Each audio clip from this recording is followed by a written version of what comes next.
back to bury the body of the blasphemous Bill Mackay, whenever, wherever, or whatsoever the manner of death that he died.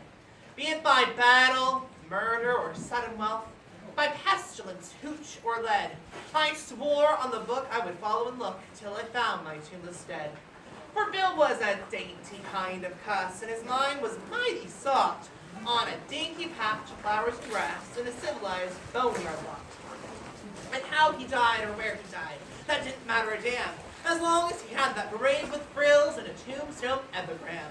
So, I painted a 3-foot slab of pine. Here lies poor Bill Mackay. I hung it up on my cabin wall, and I waited for Bill to die.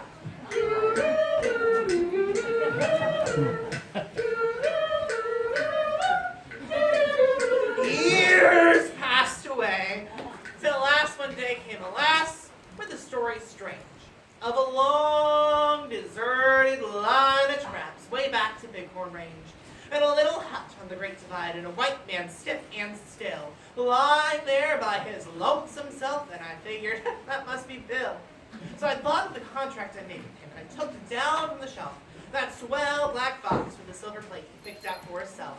And I packed it full of grub and hooch and slung it on my sleigh. I then harnessed up my team of dogs and was off by dawn of day. Mush! North by the compass, north I pressed, river, peak, and plain. Past like a dream I slept to lose, and I wake to dream again. River, plain, and mighty peak, and who can stand unawed as the summit's blaze?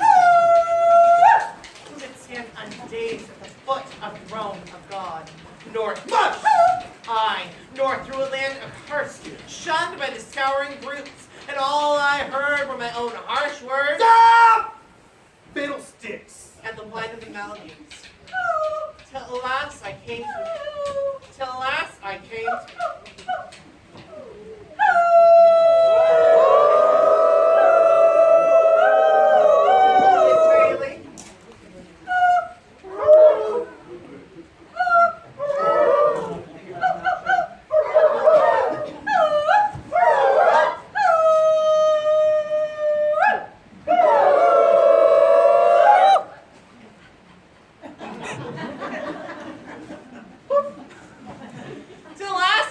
to a cabin squat, built in the side of the hill. I then burst through the door, and there on the floor, frozen to death lay Bill. Sparkling ice on the dead man's chest, glittering ice in his hair, ice in his fingers, ice in his heart, ice in his glassy stare, hard as a log and trussed like a frog, with his arms and legs outspread. I stared at the coffin I brought for him, and I stared at my gruesome dead. And still I spoke, Bill liked his joke, but still gold darn his eyes. A man's ought to consider his mates in the way he goes and dies. Have you ever stood in an Arctic hut in the shadow of the pole with a little coffin 6x3 and a grief you can't control? I can't control my grief. Have you ever stared at a frozen corpse that looks at you with a grin, and it seems to say you may try all day, but you'll never jam me in? Well, I'm not the man of quick kind, though I've never been so blue, as I sat there, gazing at that stiff and studying what I'd do, till last I rose, and I kicked off the husky dogs that were nosing round about. I lit a roaring fire in the stove, and I started to thaw Bill out. Well, I thawed, and I thawed for 13 days, but it didn't do any good. His arms and legs stuck out like pegs, as if they were made of wood. Until last I said, this ain't no use, he's froze too hard to thaw. He is obstinate, and he won't lie straight, so I guess I ought to saw. So I sawed off poor Bill's arms and legs.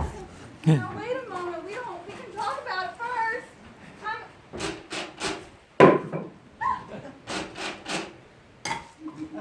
Love that part.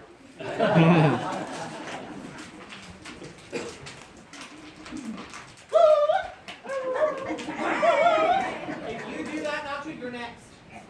No more thing. Well, I got my thing.